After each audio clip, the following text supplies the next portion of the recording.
in Vermont, it sounds like maybe we don't have a green fund, but an efficiency Vermont fund, and we have to keep the governor's hands out of it for other things. So not as clean, but We don't have carbon pricing in Vermont yet, so it's however we want to design it. okay, so we don't have anything. So my question is this: currently, the gas tax, right? I mean, there's a little bit of an economic. The less efficient our cars are, the more gas we're going to buy, and therefore the more gas revenue our legislators will have to work with. And I'm told that our roads are protected through this gas tax.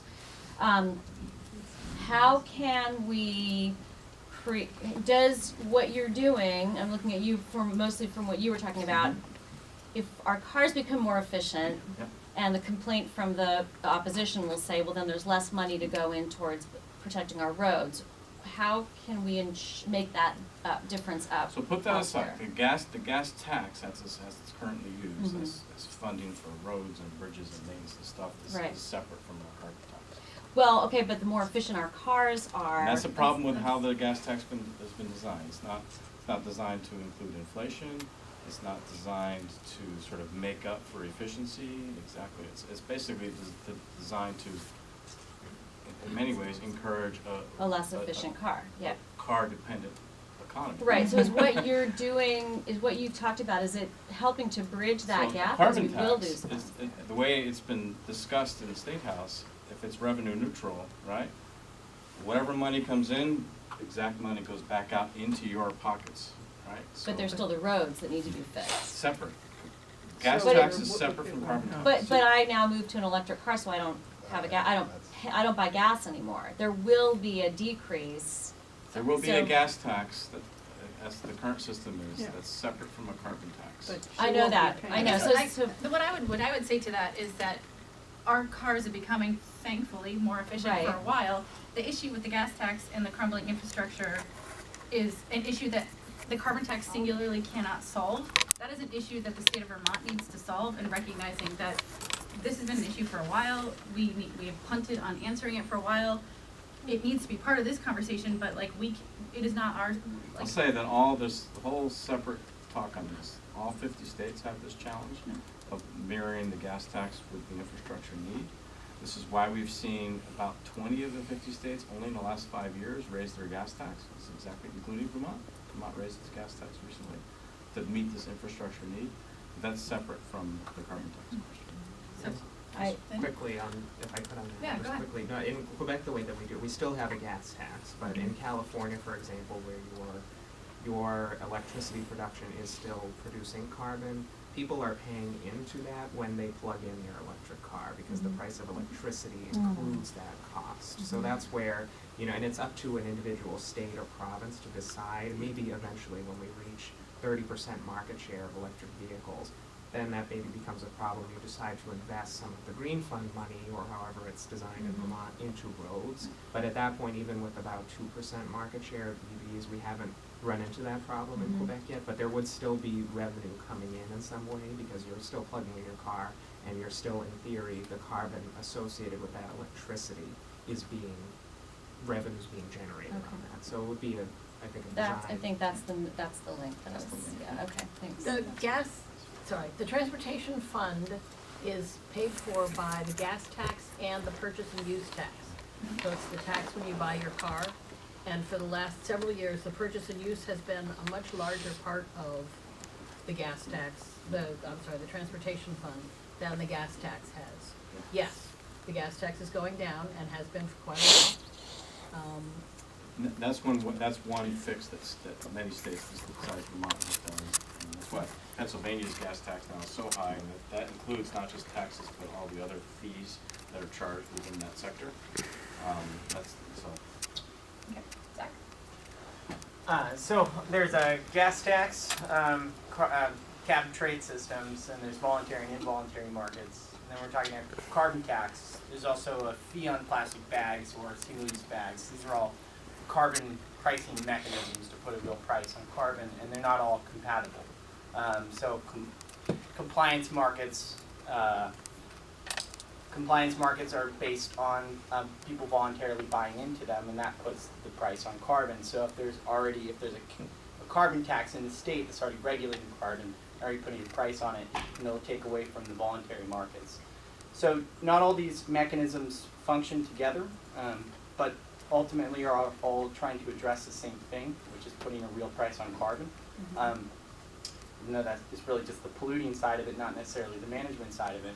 So as an economist, where do you think, who wins out in the end? Because not all of these are going to function, and it has to be a more simplified way of doing it. And it's all the same goal. Or am I totally incorrect? No, I mean, with any kind of policy design, you have the opportunity to streamline and cut bureaucracies and create a better system.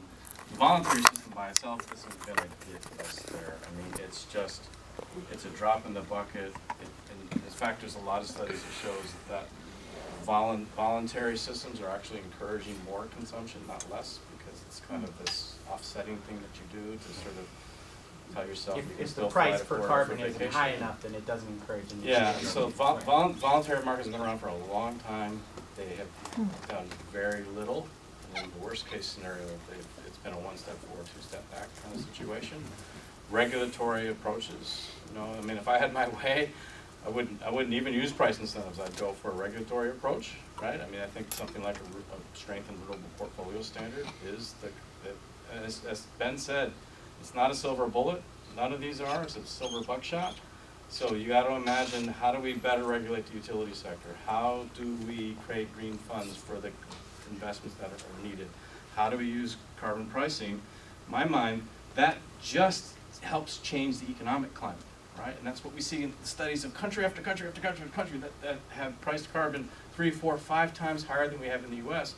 It's changed the economic climate, so they've made different decisions around density, around public transport, right? You get these kind of multiplier effects is the most important message that I hope you take away from my talk, is that it changes the economic climate. It changes the calculus, and it favors some decisions over others. That's what you use public policy for, to favor some decisions over others. So I'll just leave it there. David?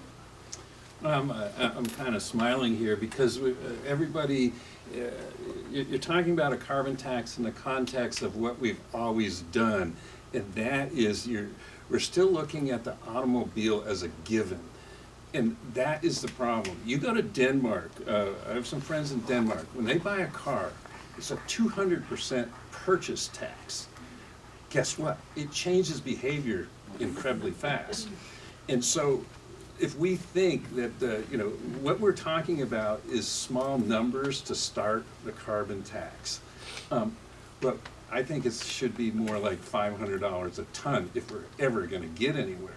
So between, as we worry about in Vermont, what's going to happen to our roads and bridges? Well, you're going to be paying 100% tax when you buy a car. I don't care if it's an electric car or whatever it is, to maintain that infrastructure. So there's going to be a massive change. So we're making some sort of long-term things without really setting forth what the future has to look like to survive, as Bill McKibben says, based on scientific facts of how we do things, the laws of physics, the laws of thermodynamics, all these things. So just a comment that let's not forget what we have to solve and argue about these little things, because it's all going to work out in the end somehow. I mean, the way I think about it is we're moving into a carbon-constrained world, either by design or by default, right? I'd rather do it by design, and these countries here are actually the future economies, are the competitive economies, are the Denmarks of the world, right? Who are already sort of becoming the innovators, the competitors, the leaders, right? It's these guys down here, and especially the ones all the way over here who aren't doing anything, that are the laggards. And you see this in technology after technology, industry after, this is not unique to energy, right? And so what we're seeing, right, and Vermont could be a leader big time by changing the kind of calculus of what the model looks like. So thank you for that comment. And I do think that, in the interim, what we've started to say, we've been doing this, having this conversation now for a few years. The beginning, we were very focused, and in Quebec as well, very focused on perfecting the system. And as I said during my presentation, our system is absolutely not perfect. Quebec itself is never going to be perfect. But what I think we've kind of come to, and what we're trying to put forward as a region, is that we can't let the perfect be the enemy of the good, and we need to do something. I think we've reached a critical point. And what we found in Quebec, there's a right wing in Quebec as well, and what we found is that this carbon market system generates enough revenue to get them on board. They're saying, well, if I can build this in my town, then I'll do it. And if that's what it takes to get them there, maybe it's not ideal and it's not $500 a ton, but the ultimate goal of WCI is to go out of business. They don't want to have to do this anymore. We won't be emitting any carbon at the end of it, but at least we have to start on that path somewhere. And I think if we work together, we can hopefully reach that point, which would be ideal.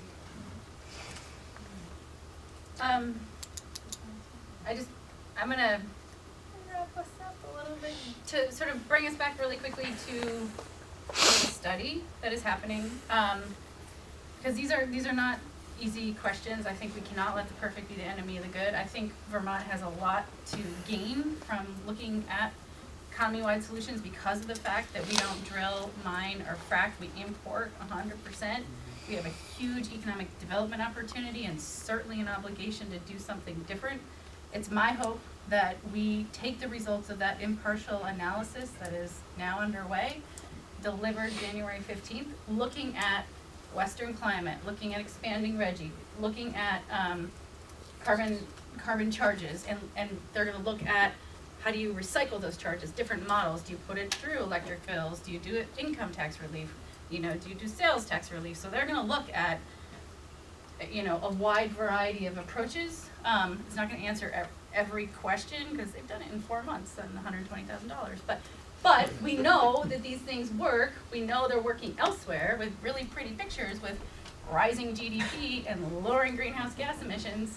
And I think I was on a panel the other night talking about this at UVM, and I was saying there, and it's like business as usual is a strategy as well. McKibben made clear, I think we all know, that business as usual is costly and consequential when it comes to ecological, environmental issues.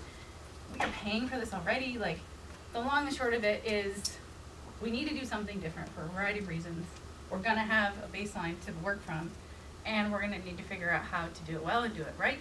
And ultimately, fossil fuels, they're finite, they're wreaking havoc on our planet, and I can't help but think of things like this. Like, I'm really old, so Beta and VHS, how many of you guys remember like Beta and VHS? VHS won out, but guess what?